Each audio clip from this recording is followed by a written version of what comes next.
ho avy eto amintsika amin'ny volana May ho avy izao raha tsy misy ny fiovana farany ny sekretera jeneraly ny firenena mikambana Andriamatoa Ban Ki-moon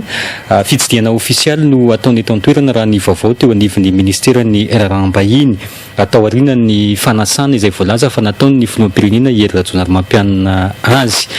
ny zava-misy eto amin'ny firenena amin'izao fahatongavany ny sekretera jeneraly ny firenena mikambana izao dia iverina fa hoe zava-dehibe aloha ilay fahatongavany fa le hoe misy lina amin'ilay raharam-pirenena eto Madagasikara mihitsy no tiana horesahana ny amin'ny hoe ho avy eto le sekretera jeneraly ny firenena mikambana manahoana ny zava-misy eto amin'ny firenena satria tokoa mety irosindray isika amin'ny hoe satria ho avy eto itompona andraikitra lehibe amin'ny sehatra iraisam-pirenena ity dia isindray ny karazana fietsika ivelany ataony ny fitondram-panjakana anarotsaromana ny zava-misy marina eto amin'ny firenena fa atsika zany milaza hoe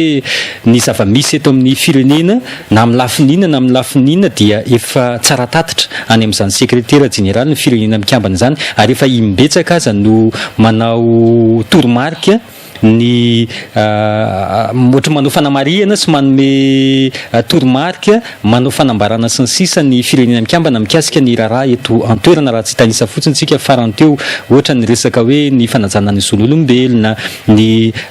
resaka fivoizana ny filaminana amin'ny ankapobeny dia isan'ny mivoy an'izay foana ny firenena mikambana ny resaka zon'olombelona ny resaka filaminana ny resaka fiarovana ny tontolo iainana sy ny sisa amin'ireo lafin'ireo fotsiny aza isika dia marobe ny atao hoe azo tsikeraina ao anatin'izay hoe fanamariana nataony ny firenena mikambana izay fa ny akoatra izay satria io zany no ataontsika hoe hetsika anankiray lehibe sy goavana mety hampifoy indray ilay hoe fitakiana ny famerenana ny nosy malagasy ilay hoe Îles Éparses manoloana an'izay minoa isika fa atevenina indray zany zao le hoe tsy azo anaovana fihetsiketsehana sy ny sisa nefa izay zany zao no ohatrany hoe ararotonyireo malagasy sy ireo vondrona mitaky izay fahazahoany fiverenana ny nosy Îles Éparses ho an'ny Madagasikara izay satria ny firenena mikambana raha tadiditsika no nanao ny fanambarana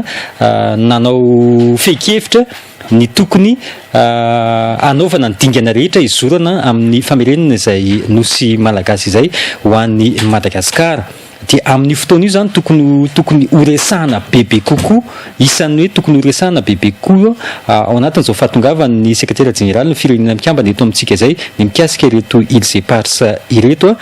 fa minoa isika fa mety zavatra fa no hitranga zany hoe mety tsy de izotra makany amin'izay ilay izy fa izay moa ny faniriana hoe ararotona zany ny fahatongavany eto an-toerana fa ny akoatra izay ihany koa dia hoe zava-dehibe zany tokony mba ampisehoana amin'ny ty sekretera jeneraly ny firenena mikambana ity hoe zao tena zava-misy marina ifotony eto Madagasikara akoatran'izay efa fantany fa isika ao mana hoe mety ho sarotsaronana amina fihetsika ivelany indray ilay fahatongavany indrindra moa hoe ny filoham-pirenena no nanasa azy dia efa misy rindran-damina manokana mihitsy ohatrany hoe anafenana ny tena zava-misy marina eto Madagasikara fa isika milaza hoe io efa mahazo tatitra imbetsaka ny zava-misy tena marina eto amin'ny firenena ny sekretera jeneraly ny